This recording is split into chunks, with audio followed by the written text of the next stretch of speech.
Alors voilà, ici je vais faire un test d'impression avec leur slicer EasyPrint en monocouleur. J'ai mis du filament vert dans le premier extrudeur de la machine et j'ouvre ce modèle qui est un bâton pour mettre dans les cheveux, voilà, en forme de dragon. Donc il devra imprimer en vert normalement. Je ne vais rien changer au niveau des paramètres qui sont les paramètres du profil par défaut, sauf peut-être changer ici, voilà, parce que le filament, là, c'est un peu chaud pour le filament que j'utilise. Et pour le reste, la densité, oui, allez, je vais aussi changer la densité. Je vais mettre à 15% de densité. Et pour le reste, voilà, je ne vais pas modifier plus que ça. Pour décider de n'utiliser qu'une seule couleur, si on utilise EasyPrint, ça fonctionne comment? Simplement on le slice et il nous demande si on veut colorier notre modèle. On va mettre non. Et puisqu'on met non, on peut sauvegarder le fichier. Je vais le sauvegarder ici et il me dit que j'en ai pour 39 minutes. Alors, j'en ai eu pour 38 minutes, donc un petit peu plus vite que ce que a dit le slicer. Et voilà ce que donne le résultat de ce test dans EasyPrint.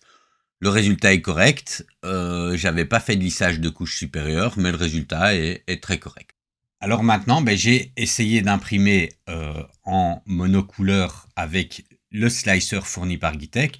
Je vais, maintenant que j'ai configuré mon Cura, je vais essayer d'imprimer également avec les mêmes paramètres et on va comparer un peu les deux pièces. Alors ici, je vais chercher mon modèle. Voilà, toujours ce petit bâton à cheveux en dragon. Je vais lui demander d'utiliser qu'un seul extrudeur. Donc en fait, je vais venir ici et désactiver le deuxième extrudeur. Voilà. Au niveau des paramètres d'impression, je vais faire pareil en 0,2. Ici, ils appellent draft. Pour eux, normal, c'est 0,15. On va mettre en 0,2. Avec une épaisseur de mur de 1, c'était ce qu'il y avait dans l'autre. Je vais mettre ma température d'extrusion à 205 et pas de support. Voilà, on va essayer comme ça et on va voir. Ici, dans Cura, il me propose 27 minutes. Avec Easy Slicer, il me proposait 39 minutes. On va voir lequel a raison. Je vais maintenant lancer aussi la découpe dans Prusa Slicer.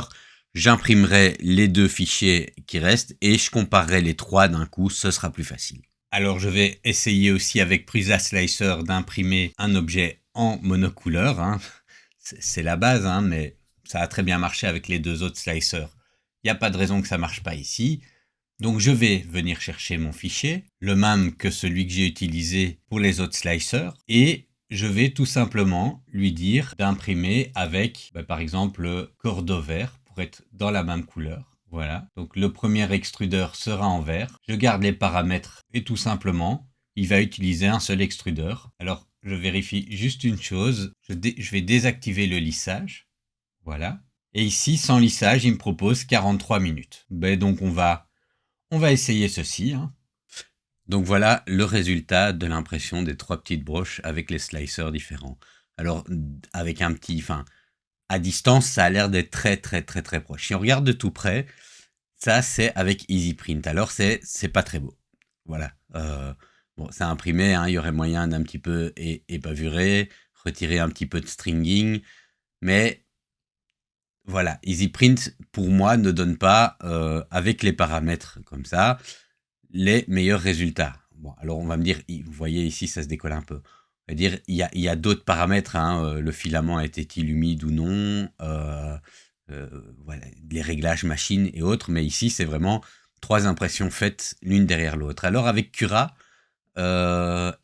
sur les mêmes réglages machine, on obtient quelque chose mais qui est déjà plus propre. Je ne sais pas si on le voit bien ici, l'autofocus se fait un petit peu à sa manière, mais on est déjà sur quelque chose de plus propre, il y a moins d'erreurs d'impression, j'ai envie de dire, Et pour moi, alors chacun se fait son idée, mais pour moi, c'est avec Prusa Slicer qu'on obtient les meilleurs résultats. Pas forcément derrière. Hein, ici, bon, je vois qu'on peut optimiser un petit peu les paramètres d'impression pour que ça puisse s'imprimer mieux, mais voilà, un test comme ça, avec les paramètres par défaut, voilà en gros ce que ça donne en fonction des différents slicers.